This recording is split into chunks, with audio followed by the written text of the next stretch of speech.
کمال صبر کے جوہر دکھا دیے تو نے، حسین کرب و بلا میں بروز عاشورا، خدا کے نام کے ڈنکے بجا دیے تو نے۔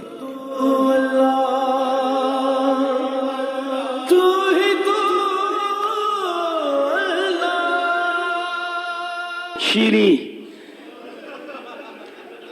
غلاموں کا ذکر ہوا تو کنیزوں کا بھی تو ذکر ہونا چاہیے نا۔ یہ سب کربلا ہے، سب کربلا۔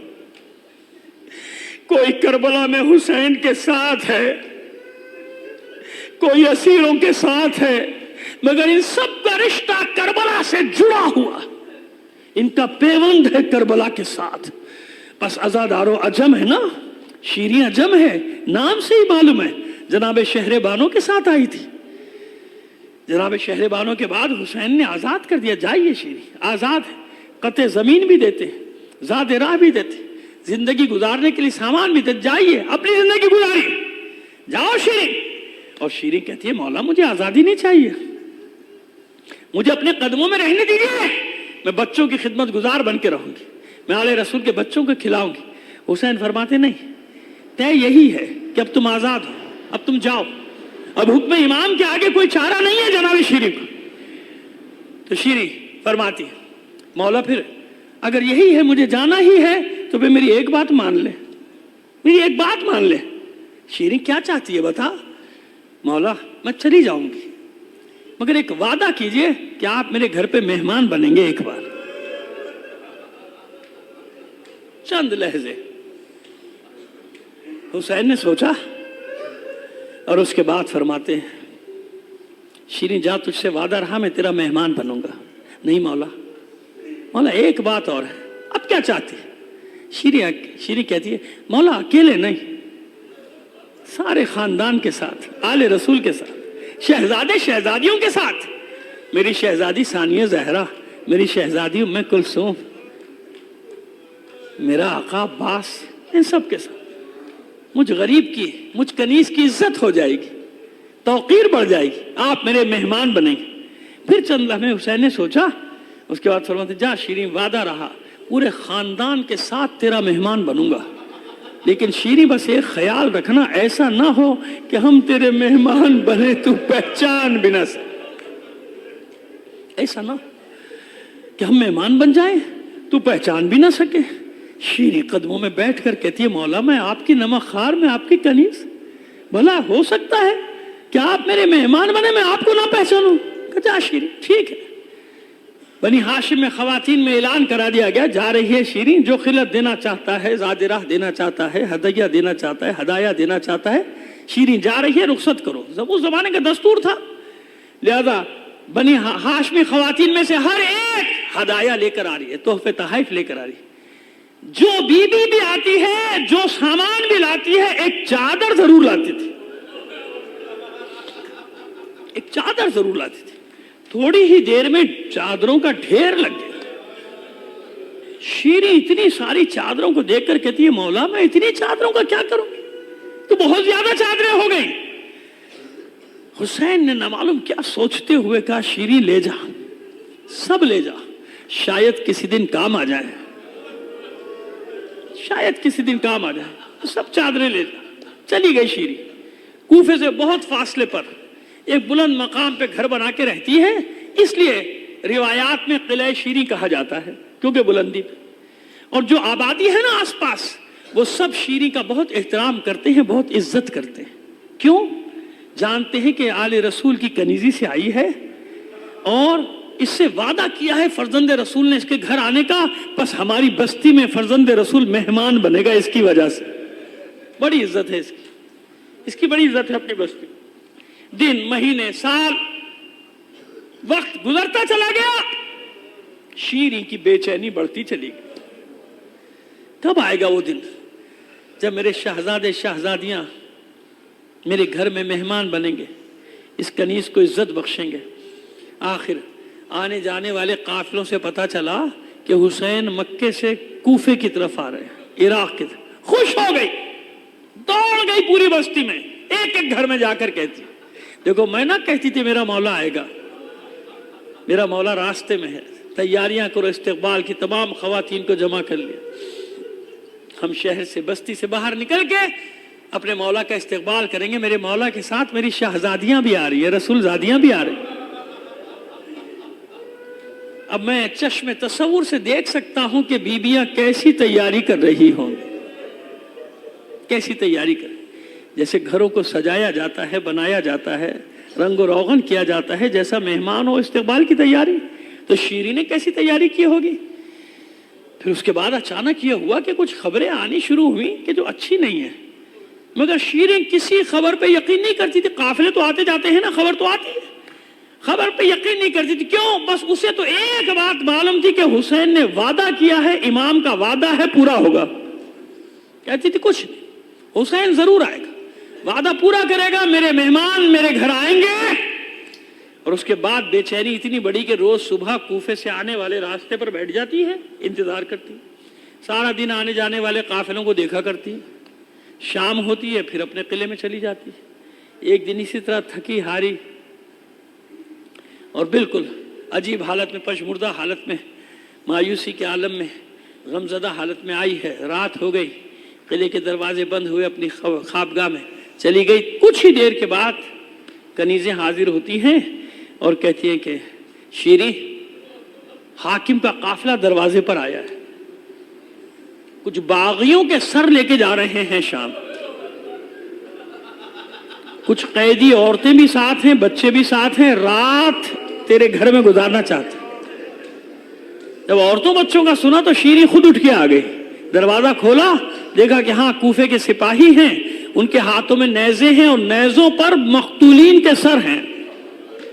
ایک تو اندھیرا، دوسرے وہ سب کے سب سر اپنے ہی لہو میں ڈوبے ہوئے، تیسرے ذہن میں کوئی بات ہی نہیں ہے۔ شیریں کے اس منظر کو دیکھا، دوسری طرف نگاہ کی، دیکھا ناخوں کے آگے ایک نحیف و لاغر جوان ضعیف لگتا ہے، زنجیروں میں جکڑا ہوا ہے، توق خاردار گلے میں ہے، نظریں جھکائے کھڑا ہے، اس کے ساتھ پیچھے ناقوں کی قطار ہے، ان ناقوں پہ کچھ بیبیاں ہیں جن کے سروں پر چادریں نہیں ہیں،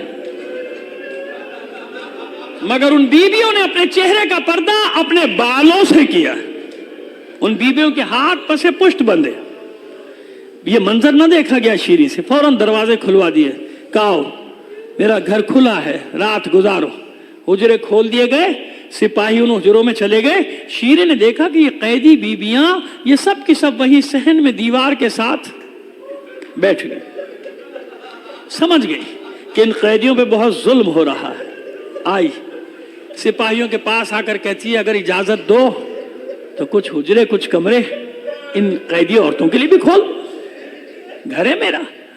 کہا تجھے اجازت ہے، ہمیں کوئی اعتراض۔ جلدی سے کنیزوں کو بلایا، کہا ان بیبیوں کے ہاتھ کھولو، پہلے ان کے ہاتھ کھلوائے، رسن کھلوائی، پھر اس کے بعد ان بیبیوں سے کہتی ہے بیبیوں میں نے اجازت لے لی، تمہارے لیے بھی حجرے تیار ہیں، آؤ، جب تک میرے گھر میں رہو گی جو خدمت ہو سکے گی میں کروں گی، بہترین غذا بنواتی ہوں تمہارے لیے، آرام کرو، استراحت کرو، جب تک میرے گھر میں رہو کوئی تکلیف نہیں ہونے دوں گی، کیونکہ میں نے اپنے مولا سے سنا ہے کبھی قیدیوں کو اذیت نہ دینا۔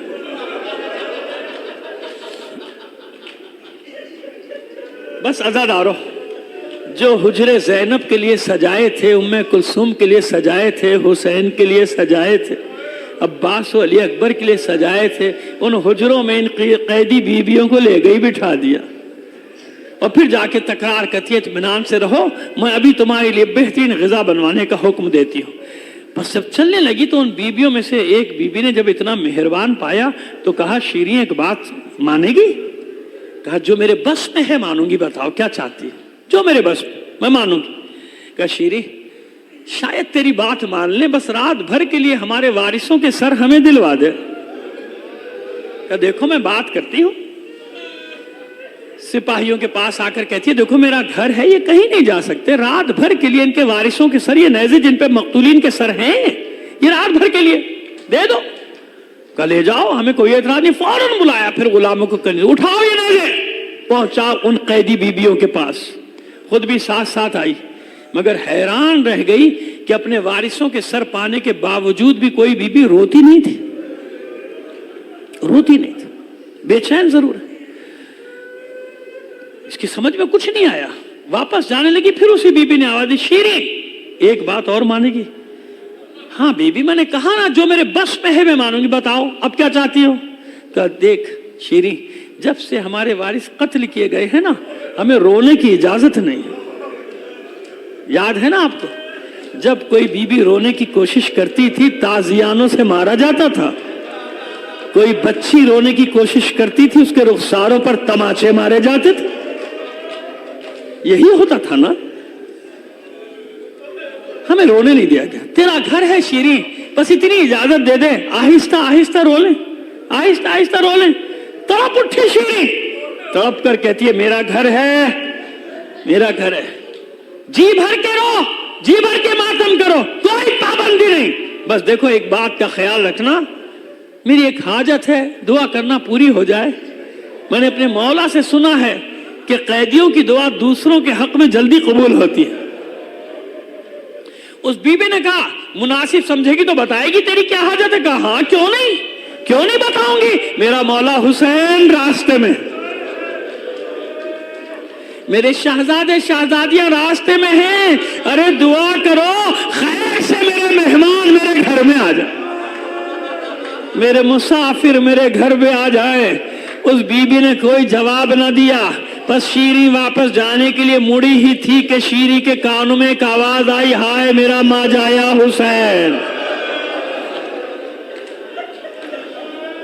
ہائے میرا ماجایا حسین. بس یہ سنا، تڑپ کر واپس مڑی شیریں، اس بیوی کے سامنے آ کے کہتی او بیوی سب روئیں، تجھے نہیں رونے دوں گی، تجھے رونے کی اجازت نہیں. اور دیکھ یہ نام لے کے تمہیں بالکل نہیں رونے دوں گی.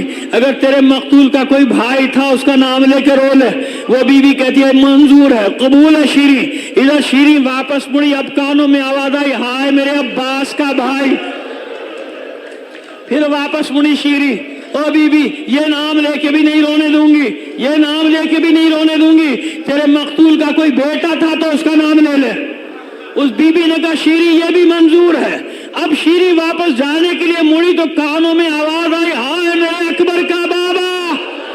بس اب شیریں سے نہ رہا گیا، واپس مڑی، دو زانو بیٹھ گئی اس بیوی کے سامنے، ہاتھ جوڑ کر کہتی او بیوی جب سے تو میرے گھر میں آئی ہے میرے دل کو قرار نہیں.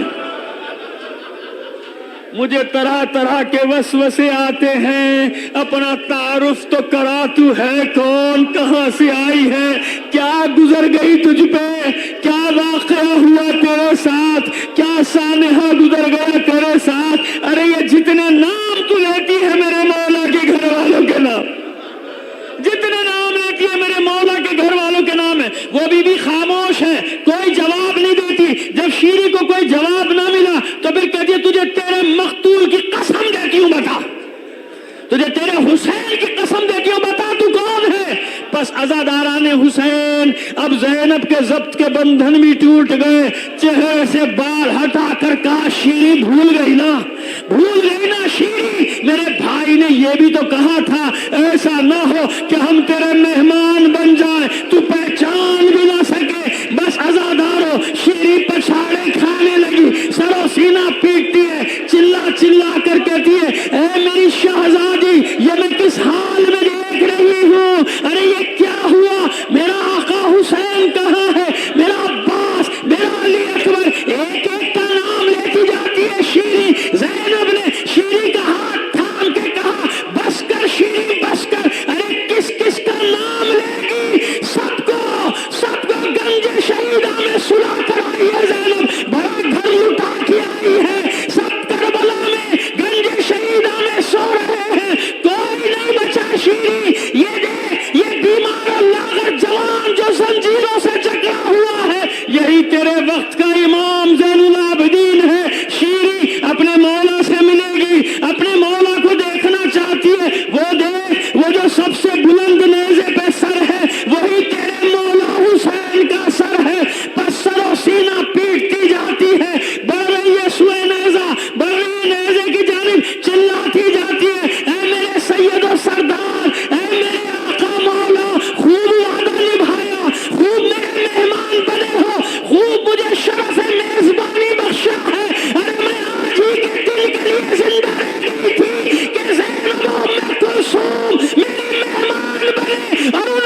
الله على القوم الظالمين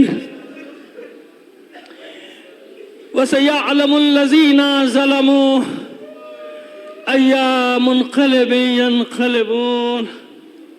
يا علي